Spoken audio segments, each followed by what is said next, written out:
bagaimana skincare, ya, bagaimana flawless, menghilangkan berbagai bintik-bintik hitam di wajah, gitu ya. Ya boleh, tapi jangan terlalu sibuk di sana. Ingat, 100 tahun juga udah nggak ada bentuknya. Yang senyum paling enak deh, pokoknya kalau dengerin tauhid, udahlah dapat pahala, dapat doa malaikat, senyum-senyum dan manggut.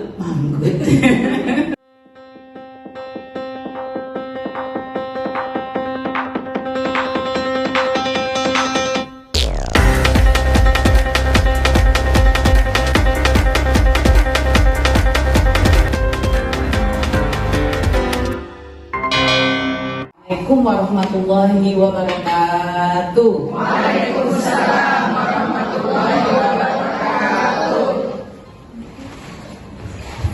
Nangis.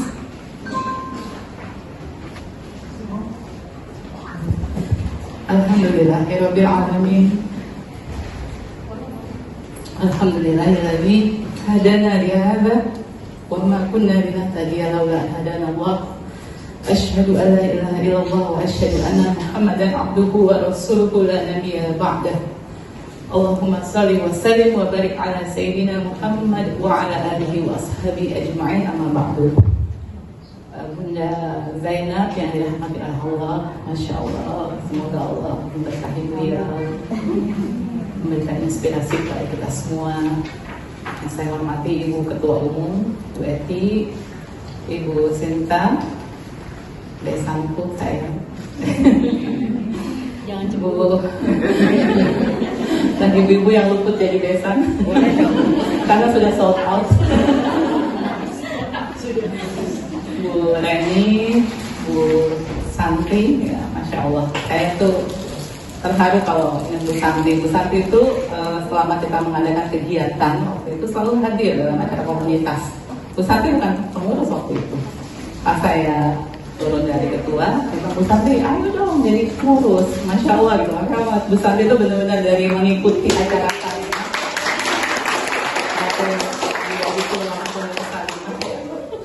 Dan saya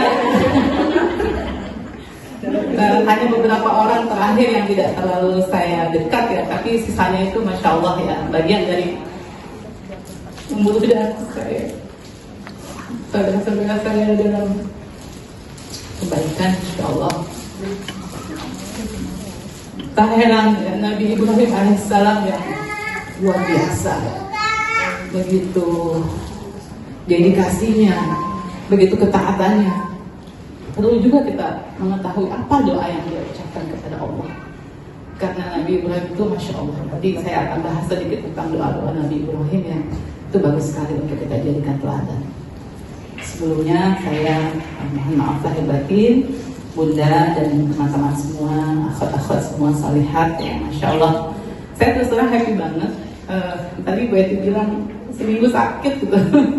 Tapi ketika ada Al-Bihal Salimah, ini salah satu yang saya tunggu dalam hidup gitu ya, diundang sama Salimah. Iya, karena sesungguhnya kita tidak pernah terlepas ya dalam ikatan kerja-kerja dakwah ya. Hanya mungkin kita berbagi ya, tugas. Ada yang sudah dikasih tugas yang lain, ada yang rekrut kembali.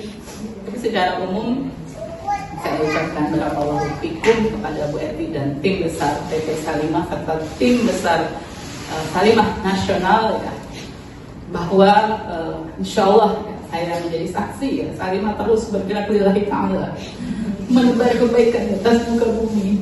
Dan insya Allah hanyalah ridho Allah yang kita harapkan. Hanyalah menjadi manusia yang bermanfaat kepada manusia lainnya, itu yang kita harapkan dari diri kita, bukan hal yang lain. Jika itu demikian ada pada diri kita, selamat.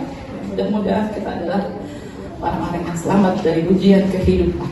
Karena sesungguhnya hidup ini adalah ujian dari Allah Subhanahu wa Ta'ala. Baik buruk, senang, sedih ya. Semua itu merupakan sesuatu yang diuji kepada kita. Tinggal lagi kita manfaatkan semua kebaikan dari Allah Subhanahu wa Ta'ala ya. Termasuk bagaimana Allah Subhanahu wa Ta'ala merancang waktu-waktu terbaik bagi kita. Di antaranya adalah Ramadan yang merupakan syahrul tarbiyah, bulan kita mentarbiyah diri kita.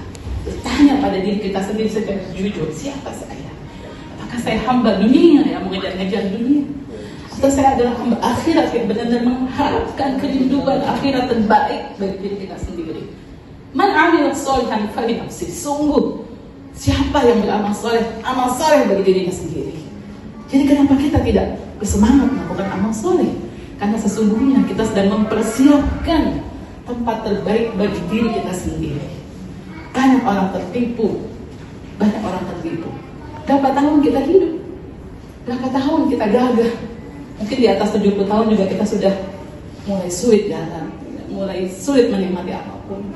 Ya. Tapi ada sebuah tempat yang sedang menanti kita, dan itu abadi sifatnya. Kita akan tempati selama-lamanya. Dan itu hari ini harus kita buktikan dengan amal soleh yang kita kumpulkan untuk menebus tempat kita sendiri.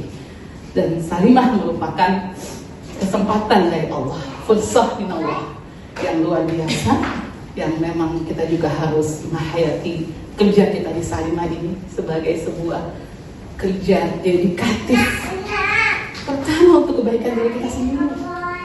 Kemudian baru kita berpikir bahwa amal soleh kita itu mudah-mudahan makbulan dan bermanfaat bagi sesama manusia.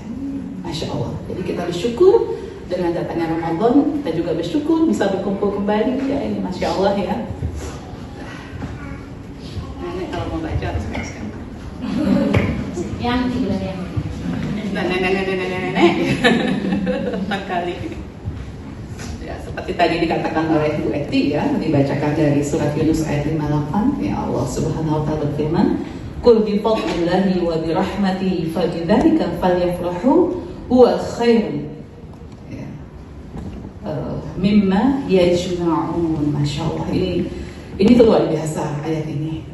Ya, bi fadlillah wa bi rahmatihi fabidzalika falyafrahu. Ya. Jadi kita itu diperintahkan oleh Allah untuk bergembira. Disebabkan oleh keutamaan dari Allah dan disebabkan oleh rahmat Allah. Dua itu yang seharusnya membuat orang beriman gembira. Keutamaan dari Allah dan kasih sayang Allah. Masya Allah. Jadi mudah-mudahan kerja-kerja di salimah ini adalah kerja-kerja yang melahirkan keutamaan dari Allah Subhanahu wa taala, melahirkan kasih sayang dari Allah Subhanahu wa taala. Maka kita saling menguatkan agar kita tidak missing in action, ya, hilang dalam perjuangan.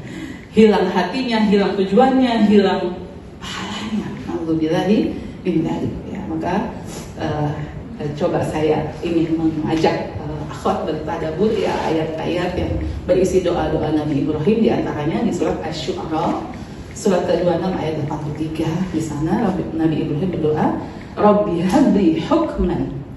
Ya Allah, berikanlah aku hukman, ilmu. Jadi landasan semua amal soleh adalah ilmu. Maka kita tidak pernah boleh tidak bersemangat untuk menuntut ilmu. Itu adalah modal kita beramal soleh, Masya Allah. Termasuk dalam menjalankan roda organisasi, kita terus mengilmui diri kita dengan hal-hal yang bermanfaat, ya, baik bersifat teknikal maupun bersifat asasi. Ya, seperti hari ini kita terus mencoba mengasah kualitas hati kita, batin kita, intention, ya, tujuan kita dalam beramal. Kita ini mau ngapain? Cari apa kita ini? Ya. Jangan sampai kita missing in action. Kemudian subhanallah, Nabi Ibrahim yang sudah demikian mulianya, beliau doanya itu wa alhiqni bis sholihin. Ya Allah, kumpulkanlah aku dengan orang-orang yang soleh. Masya Allah. Jadi ini, kebersamaan seperti ini adalah bagian dari doa yang diajarkan Nabi Ibrahim. Kita berharap kepada Allah, mohon ya Allah, kumpulkan aku dengan orang-orang yang soleh. Bahagianya ya bisa selalu bersama Bunda Zainab, beliau membersamai kita. Dan mungkin kita tidak berjumpa sebulan sekali atau sebulan 2 kali atau setahun sekali, apalagi saya ya yang sudah drop out dari BP. Jadi syaratnya drop out itu cuma satu, Ibu. Kalau mau drop out itu kalau ketua umum boleh drop out. Kalau belum jadi ketua umum nggak boleh drop out. Tapi langsung direkrut ke DPSP. Kelasnya beda. Ya, jadi Masya Allah. Ya Allah, bisa bersama orang yang soleh itu merupakan kebahagiaan. Lagi adalah doa Nabi Ibrahim. Bayangkan, Nabi Ibrahim yang berkualitas itu, ya, dikatakan Nabi Ibrahim itu seperti sebuah umat, bukan personal. Dia tuh kapasitasnya udah kapasitas rame-rame gitu. Kalau ditimbang tuh timbangannya jangan naik rame-rame. Bukannya 30 kilo, 50 kilo, tapi jangan rame-rame. Itu biasanya kalau badannya besar kayak saya.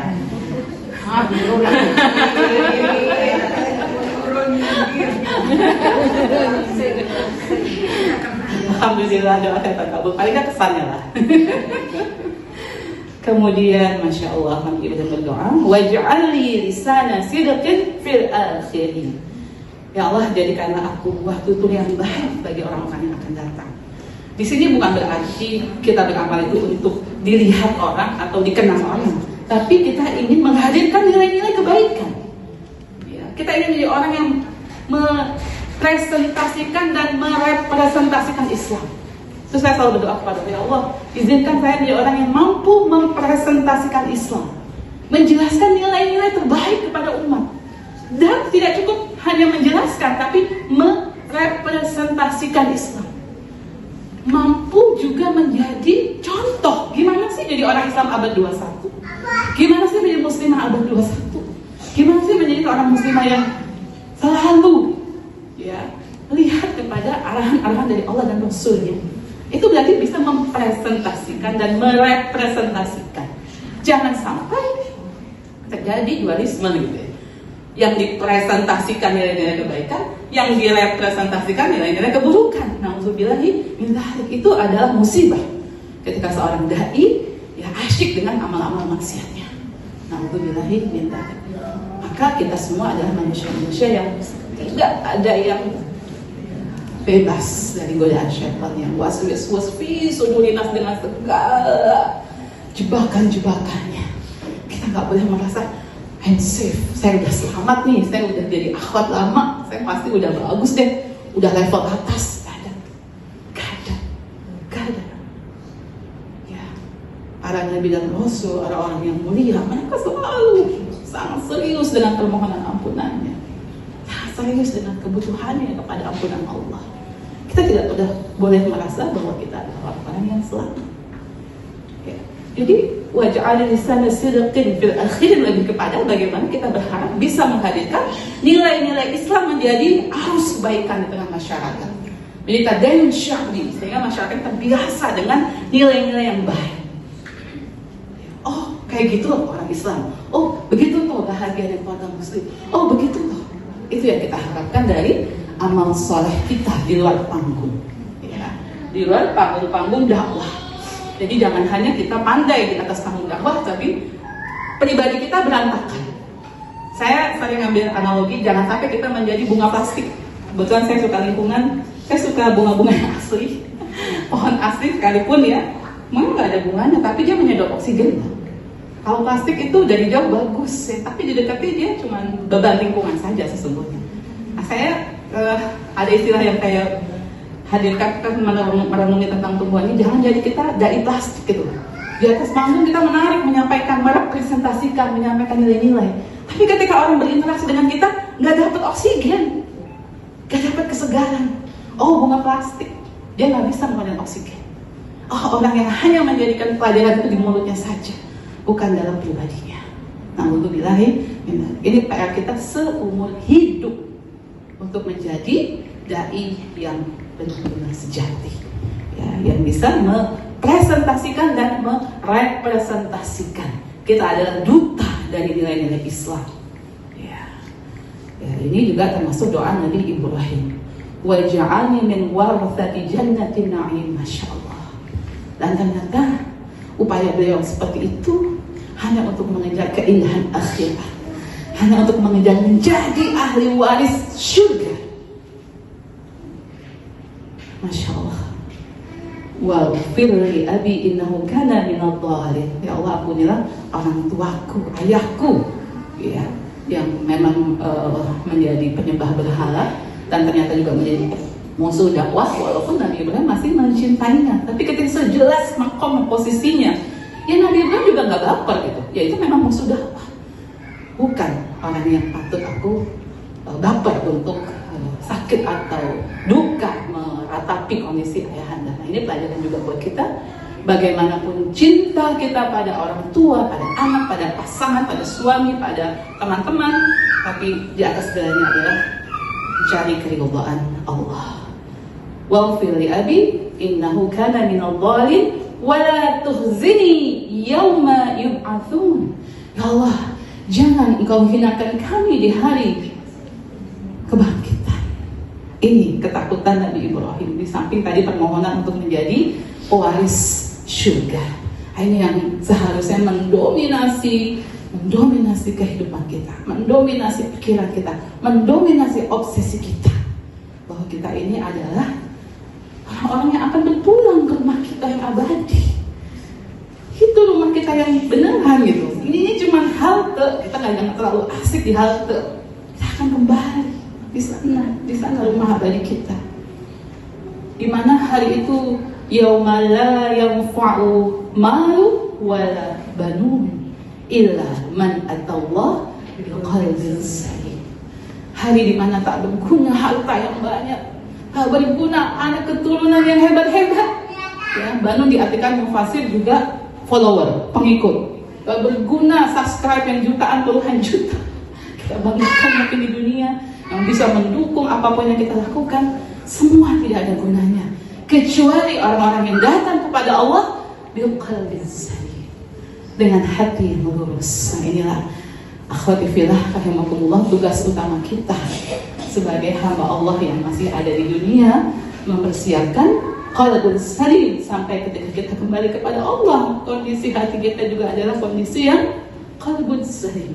Dan qalbun salim kalau dihubungkan dengan kokohkan persaudaraan, tingkatkan kualitas amal, modalnya adalah qalbun salim. Masya Allah. Karena dengan qalbun salim, hati yang lurus, kita nggak cari apa-apa kecuali ridha Allah. Kita nggak ada dengki, nggak ada iri, nggak ada menghambat langkah-langkah dakwah saudara kita. Karena yang paling memprihatinkan bagi orang beriman adalah satu potensi keburukan yang masih bisa dilakukan walaupun dia beriman.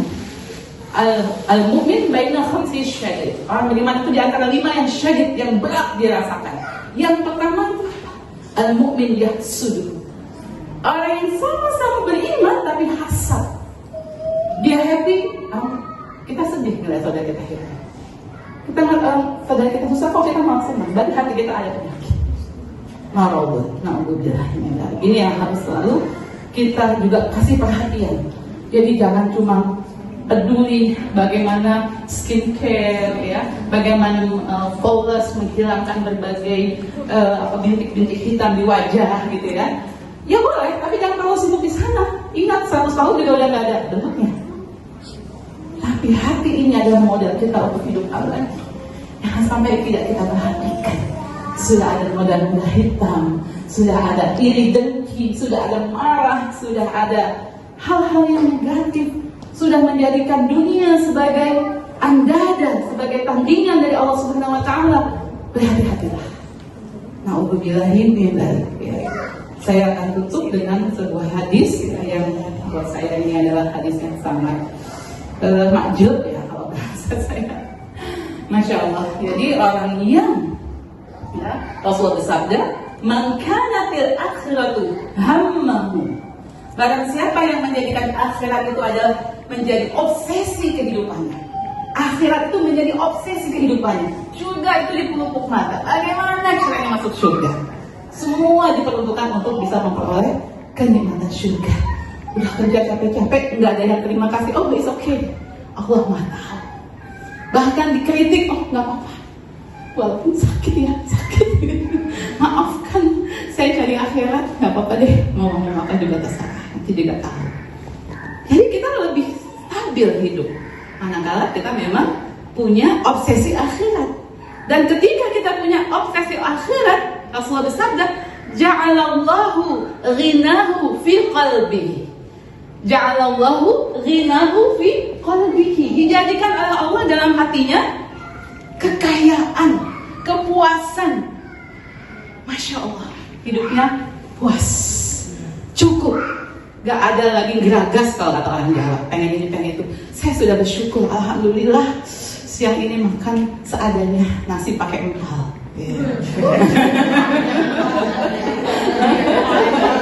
Iya kan, udah cukup banget ya. Empal gentong, pakai stok, alhamdulillah seadanya. Bukannya apa-apa aja itu. Dan besok ikan asin setara dengan makan empal. Ya, artinya apapun, Masya Allah, pandai untuk diterima. Ridho kepada apa yang Allah berikan, takdirkan, jatahkan. Orang seperti ini berbakat, meninggalnya enak. Ya ayyatuhan nafsul mutmainnah, irji'i ila rabbiki radiyatan mardiyah, fadkhuli fi ibadi wadkhuli jannati. Wahai jiwa yang tenang, irji'i, kembali kamu kepada Rabbmu, radiyatan mardiyah. Nah ini modalnya, engkau ridho kepada Allah, engkau ridho kepada apapun yang Allah kadarkan kepadamu, engkau ridho dengan bagian apapun yang Allah berikan padamu, maka Allah ridho padamu. Mardiyah. Jadi ibu kalau punya cucu kembar kan namain Rodia sama Mardiah. Sayang cucu saya yang sana orang tuanya kuat banget ya. Maaf dari dia, nggak pakai nama dari saya. Rodia, Mardiah itu indah banget ya. Itulah hidup kita. Sejauh mana kita ridho. Ridho itu di atas sabar. Sabar itu mati terasa sakit ya. Saya terima deh, sakit. Kalau ridho itu udah alhamdulillah. Walaupun orang melihat itu sebagai sebuah hal yang berat ya, tapi ridho karena itu adalah takdir Allah. Ana urid anta turid wallahu yaf'alu ma yurid. Saya mau nih begini, dia maunya begitu. Allah yang menjalankan apa yang Allah inginkan, mau. Ya, jadi hasbunallah wa ni'mal wakil, serahkan pada Allah. Jadi orang yang obsesinya akhirat, pertama di hatinya itu ada kepuasan, kekayaan, kecukupan. Enak kan? Itu perasaan orang-orang, mungkin orang-orang kaya raya yang soleh. Kalau cuma kaya raya dia masih nggak happy. Kaya raya soleh yang setiap tahun infaknya 1 miliar gitu ya. Itu mungkin rasa hatinya. Jadi kalau ibu hatinya sudah ada kepuasan, kebahagiaan, kecukupan, sungguh itu merupakan hati orang yang obsesi hidupnya adalah akhirat. Masya Allah. Kemudian yang kedua, janji Allah dan Rasulnya adalah wa jama'alahu syamlahu, dan urusannya itu jadi beres.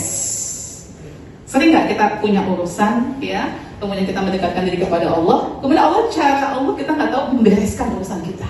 Ya Allah, kayak gini akhirnya. Ya, itu orang yang obsesinya akhirat, dijadikan oleh Allah urusannya beres.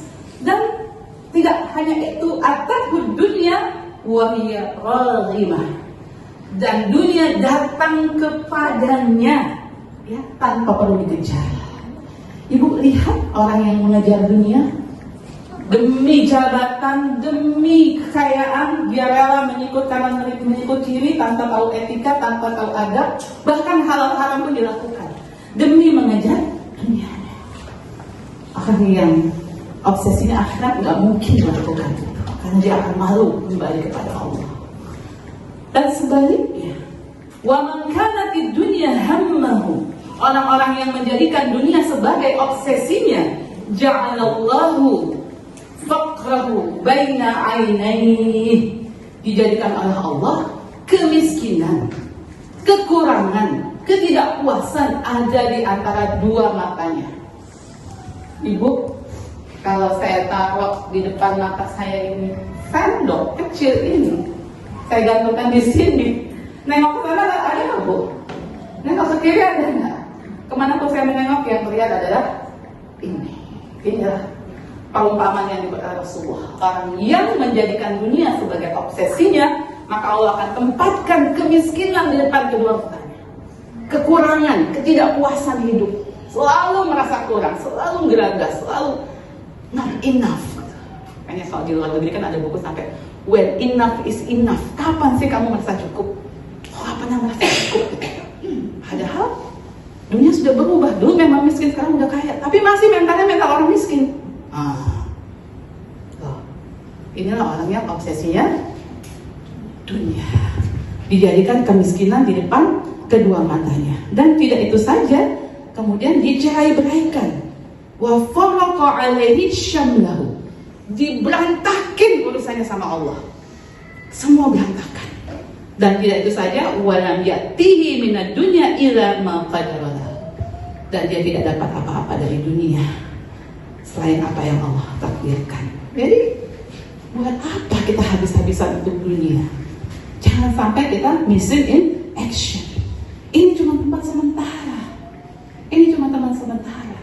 Tempat kita membuktikan kepada Allah bahwa kita ridho dengan apa yang Allah takdirkan. Tempat yang hanya sementara.